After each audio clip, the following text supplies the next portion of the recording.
you are watching and listening to Hello Crypto Kitty 2.0, the podcast about all things cryptocurrency.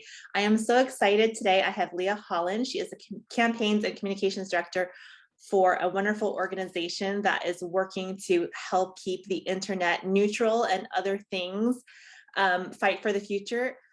Lia, tell us a little bit before we get into the crypto aspect of it, what your organization does and how you guys are fighting to make the internet fair and protect privacy. Totally. Great to be with you and talking about all of this. So Fight for the Future is a digital rights organization based in the US. We have about 3 million members nationwide, and we're known for organizing major protests online to a large extent. We led the internet blackout to resist the Stop Online Piracy Act, which was ultimately defeated almost a decade ago. And we're strong campaigners for net neutrality, which is the concept that your service provider like AT&T or Comcast shouldn't be able to create fast or slow lanes online. We also organized against surveillance technologies and for the democratization of the internet. So we're very pro technologies that have the ability to give more power to people and less power to corporations and governments. Okay, so that's really important. So I actually do want to talk about that a little bit because it does tie into crypto, but people listening might say, wait, there's a problem with keeping the internet fair. What are you talking about? Some people don't even know about these issues. Yeah, there are a lot of problems with keeping the internet fair, mainly because it's where so much of our lives are happening now, and everybody thinks that they can come in here and make money by making access or information or services scarce and increasingly expensive when they really kind of don't like have to creating be. monopolies, right? Yeah, to a certain extent, creating monopolies. I mean, almost every major institution at this point in the United States seems to be some sort of monopoly or other. So net neutrality is just the idea that the internet is available access to everyone. So if I have my Rosie Tran blog or my cryptocurrency blog, that I'm not going to get, kicked lower down the line, whereas someone else who is maybe, a central banker or maybe associated with Coinbase or a bigger crypto voice gets pushed to the top. Am I understanding that? Yeah, absolutely. It also prevents something like AT&T coming and knocking on your door or your digital door or what have you and saying, hey, if you pay us $9.99 a month, then we'll prioritize you. We'll make sure that your show loads right away. Whereas, exactly. So creating like a class system almost online. Yeah, totally. And there are some ways, in which that already exists with just commerce and capitalism on the internet, of course. But this is really the equal access, the ability to go to any website that you want to go to without having to pay for a premium package like on cable or something like that is a really fundamental value here on the internet, and one that promotes competition and alternatives to the biggest, most entrenched players. And so we're going to vigorously defend that. So that is really important. I actually became aware of your group through our mutual friend, Ron, and your work with the Stablecoin Act. I talked about the Stablecoin Act. I haven't talked about it on Hello Crypto Kitty, but I have talked about it on Political Vigilante. And so I'm interested to hear your take on it. Ron said you definitely had an interesting take that you guys were fighting for. And it sounds like you guys are doing a lot of great work with helping the little guy on the internet. So for the listeners who don't know the Stablecoin Act, they're trying to put stablecoins under the, is it the SEC? I think so. I'm so sorry. I've been focused so much on the infrastructure bill provisions. I'm a little bit fuzzy at this point on it, but can definitely speak broadly to okay. What's going on there. So you want to talk about the infrastructure bill and the cryptocurrency aspect that's been added to that. That's basically attacking stablecoins. So that's more what you're going to discuss. Yeah, I can talk about that. I can talk just more broadly about the efforts to legislate around cryptocurrency and to regulate overall, because it's sure. a rodeo with a common theme. It's definitely been a rodeo. So yes, I'd love to hear what you have to say. I know there was cryptocurrency information that was snuck into the big 3,000 volume infrastructure bill that they had to push in with carts because there was so much information in there. Many of the bill not having to do with infrastructure.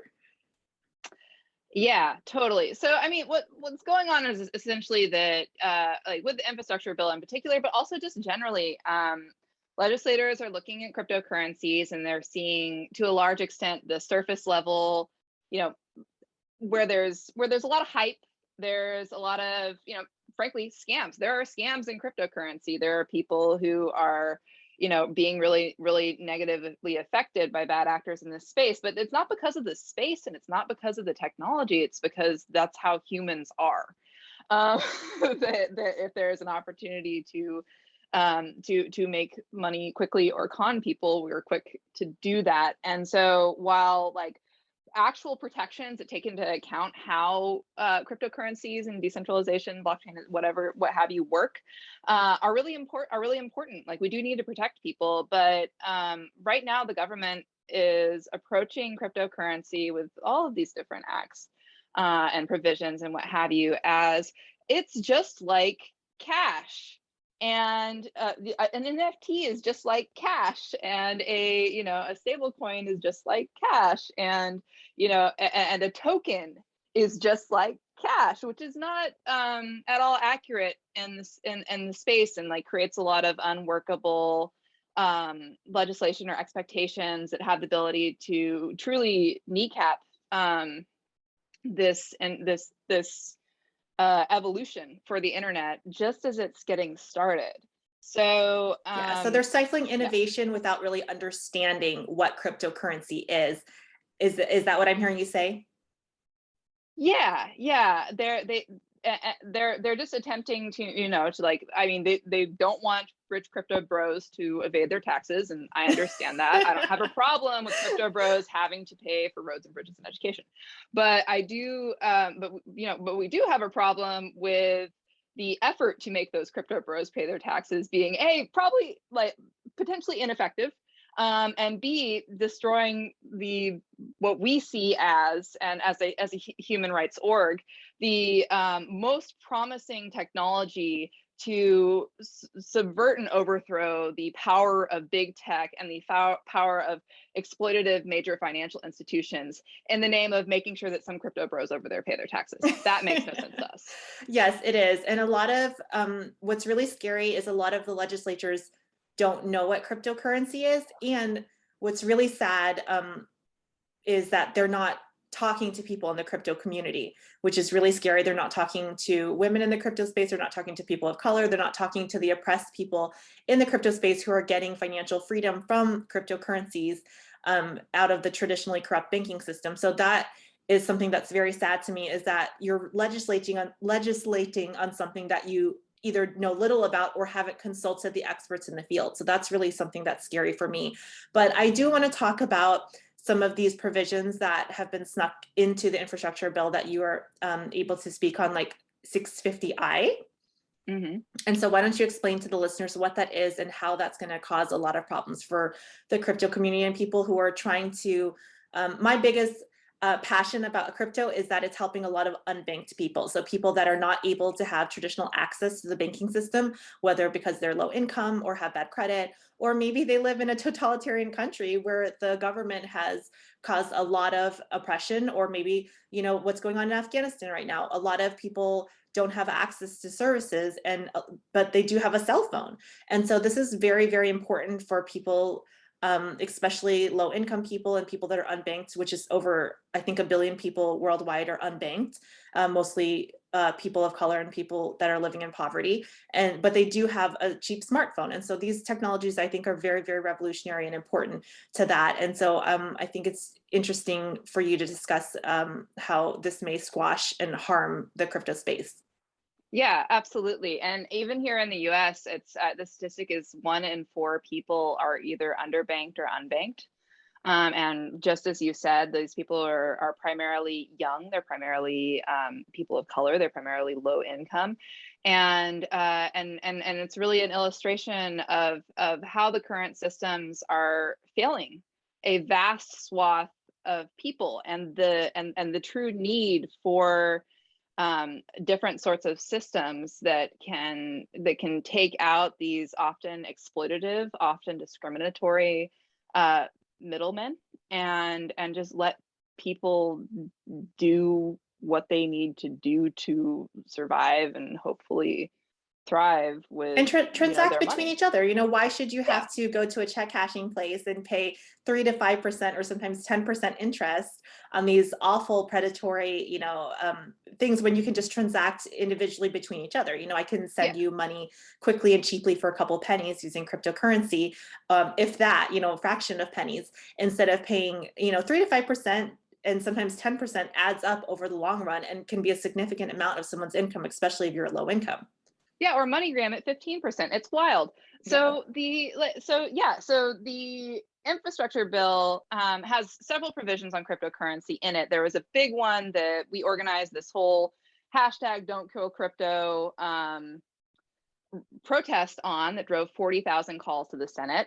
And that one sort of redefines what a broker is in terms of regulation and reporting requirements and financial surveillance in the cryptocurrency space. And it does it in a way that's totally unworkable, that defines wallets, small developers, people who structurally, because of the way that these systems are built, do not have access to the information that the IRS is going to require. And so if and likely when this passes, that may force these projects that are, again, working on alternatives to big tech and alternatives to exploitative and poor service from big finance to either shut down or move from the United States or risk getting shut down by the government. And so that's one provision that's gotten a lot of attention.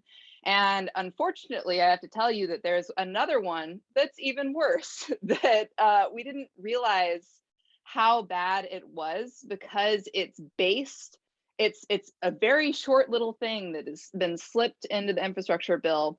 And this is the 6050I that you mentioned before, that essentially creates a felony if you do not report various types of transactions that are over $10,000 or that are broken up into payments that amount to $10,000, or if you refuse to provide a really invasive amount of information to somebody that you're transacting with. So for example, this provision would require that if you were to purchase an NFT with cryptocurrency, and that NFT were to be valued at 10K or above, you would have to collect the social security number, the name, the address, the occupation, and a bunch of other information, which may include the hash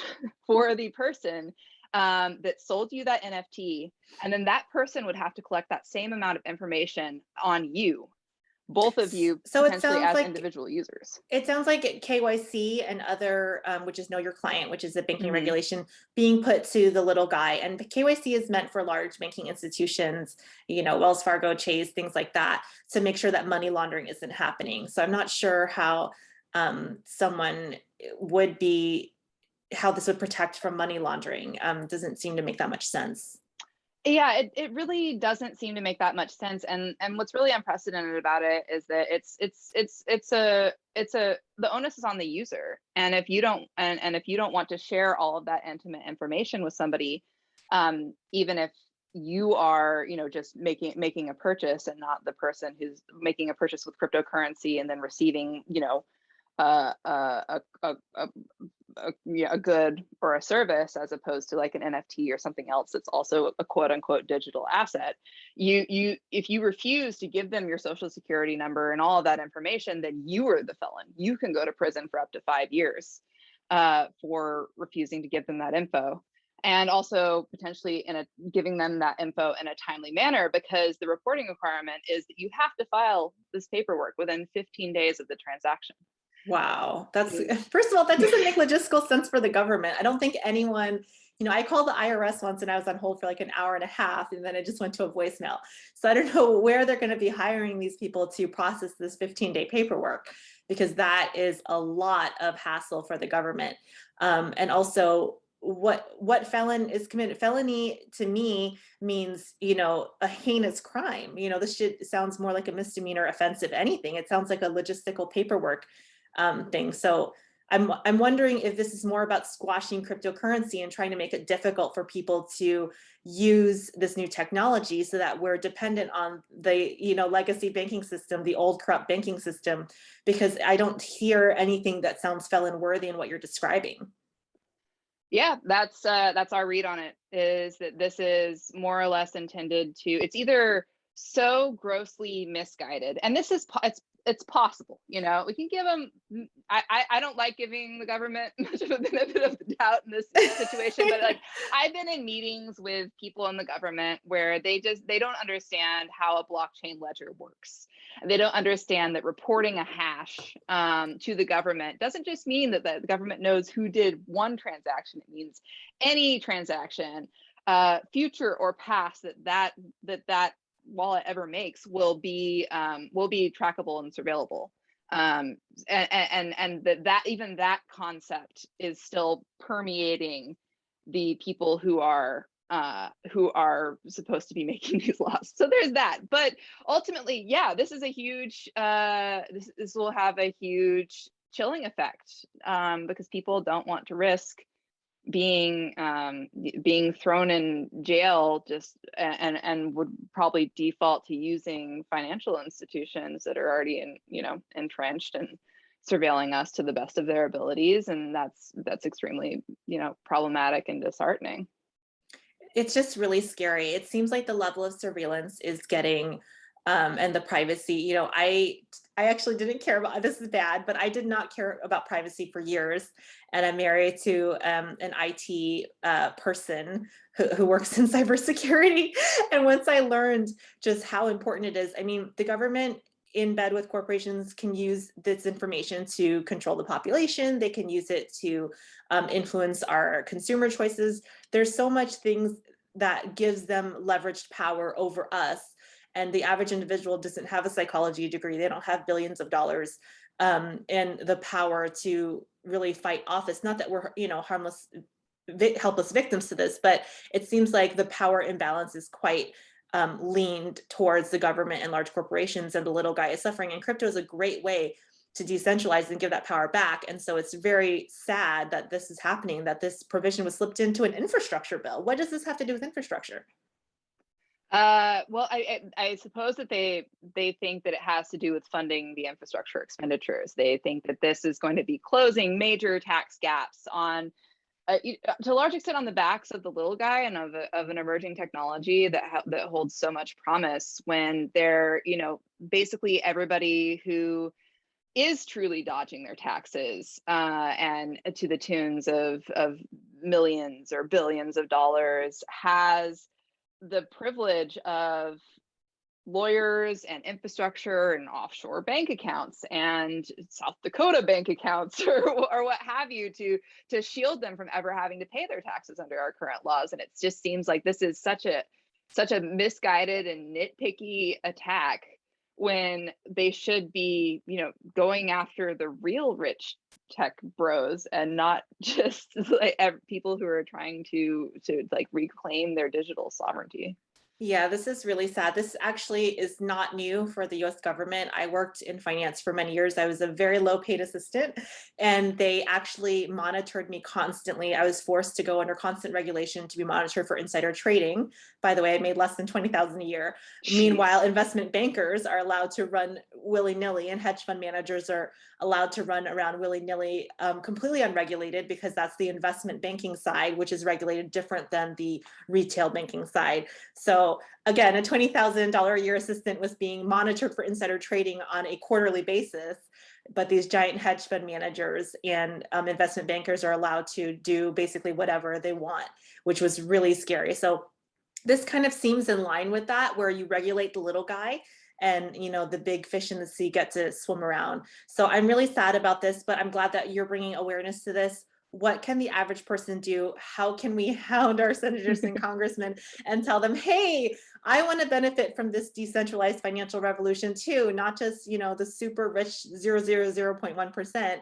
How can we protect our rights with this amazing emerging new technology that's, helping billions of people around the world daily and continuing, and these small projects. Again, you did mention there are some scams, but I have faith in the crypto community, and I have seen that the scams are a very small percentage of what's out there. And it's a lot of programmers and people who really want to create the financial system from scratch, away from what the legacy system has created, and create something new for the people. So I'm really positive, but what can we do to keep this innovation going forward? I'm so positive too. The more that as an activist, coming deeper and deeper into the space, the more that I learn and the more people that I meet, the more excited and affirmed I am to be doing this work. It's a real privilege to be defending the people who are working on these alternatives, because really, like, they're our best hope at this point. So what people can do, we have, first of all, a website, don'tkillcrypto.com. And on that, there's a scorecard. So if you're in the US, you can go to don'tkillcrypto.com, go down to the scorecard, and you can look up your representative. And we have them marked red, green, or gray. And if they're gray, that means that they haven't said anything about this. And if they're green, it means that they're committed to fixing. And if they're red, you should vote them out. But there's a way to tweet your representative. There's a way to email them. There's a way to call them.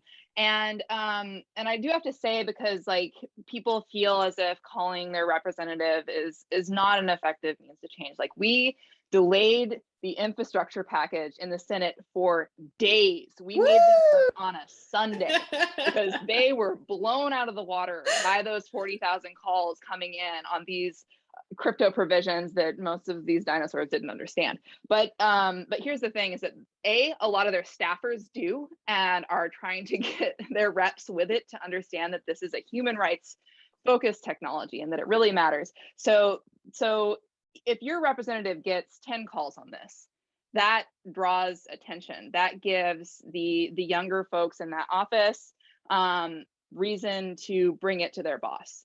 So making those calls, doing so repeatedly, asking for meetings, especially if you work on a project or are benefiting from this technology, to explain why this is important to you. Those are all really great things that you can do right now. And we aren't so much asking that people say, don't vote for the infrastructure bill, because that they're probably going to vote for the infrastructure bill. But what we can ask for is a commitment to fixing these provisions, and a further commitment to learning about cryptocurrency and being defensive of crypto and decentralized technologies and the future of the internet that they hopefully hold. So that's don'tkillcrypto.com, and contacting your representatives. That's our big ask for everyone continually, Awesome. to engage in this way. And I will have that link in the show notes in case you're listening to this podcast in your car or driving and you're not able to write that down. So we'll have all that information and links as well. I think it's just so important that, just in general, regardless of crypto, to be voting on provisions that you understand. And it's scary how many times things are voted on and our reps don't really understand what they are, or are just getting, notes from an intern or things like that. So these are the laws that affect all of us. And it doesn't matter what your politics are, if you're progressive, if you're, libertarian, conservative, whatever, this is an industry that's going to affect all of us in the future.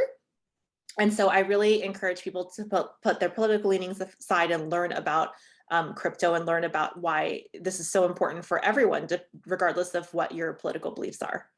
I have to say that this is coming out as largely bipartisan. That's amazing. There's interest from the left, and like the thing is that everybody wants to rein in big tech.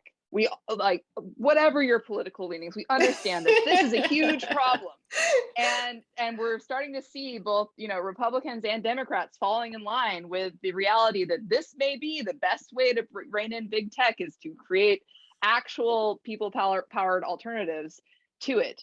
And from a human rights perspective, from the concern for marginalized communities and everything that you laid out at the start of the show, the left is coming in more and more to understand why this is important, why this technology is important to the left. And the right, a lot of them have already been there, but we're also, I'm happy to have everyone aboard, because I think that this is just like, this is a fundamental, basic human rights issue that I think there's no reason not to get behind unless you're a big bank or unless you're big tech. Exactly. And if you're watching my show, I do not think that you, or listening to my show, I do not think you're a big banker or big tech. So, and even people that work for big tech are now recognizing some of the dangers of that overreaching power. So there's multiple documentaries out right now on Netflix and other things kind of criticizing some of the issues with big tech and their overreaching hands. They're kind of becoming their own government, right? So that's a little bit scary. So I'm really excited to have you on. How can people find out more about the other projects that you guys are supporting, and what are some of those other projects so that people can know about these important issues? Because like I said, some people I talk to don't even know about them. Yeah, totally. So I'm with Fight for the Future. We're at fightforthefuture.org. You can also find us on Twitter and a bit on Instagram at Fight for the FTR.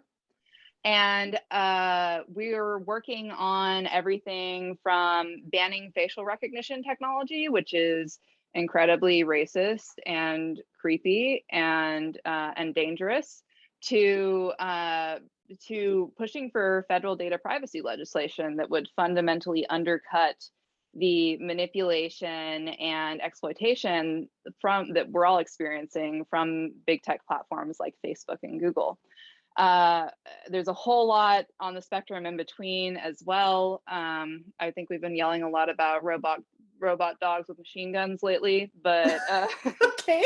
But there's a lot that's happening, and I think for a lot of people, and oftentimes for myself as well, even as we're drafting these petitions on the sanctity of your neural data, I think, wow, we really do live in the future. But it sounds like the scary Terminator future, not like the fun Jetsons future. Yeah, well, and that's like really where our heart is in creating the fun Jetsons future, because like we want Rosie. The potential of all the potential of all of this technology and all of this access to knowledge and information to make like the world better is so huge, and it's ridiculous that we're caught in all of these wormholes of exploitation and suffering. So I read this amazing quote that was like, we have the best, smartest, most intelligent minds in the world working on how to get someone to click on an ad. It's like, so, there's other things we could be working on. Yeah, there's so much potential for good here, and that's really where our heart is we often find ourselves on the defensive when it comes to these technologies, but really it's fighting for a better future. It is, and that's amazing, and I'm really excited about the work you guys are doing. Guys, check it out. I will have the links below in the show notes. If you're listening, then you'll have to go online when you're not driving. Guys, I'm Rosie Tran. I'm on Twitter at FunnyRosie. This has been Hello Crypto Kitty 2.0. Let's try to stop these provisions from getting or amend them, or talk to our reps about amending them in the infrastructure bill. Crypto is a new emerging technology. If you want to learn more about crypto, check out my other videos, and hopefully you can get educated on this amazing new space that's helping millions of people, billions of people worldwide. And thank you so much. This has been Hello Crypto Kitty 2.0.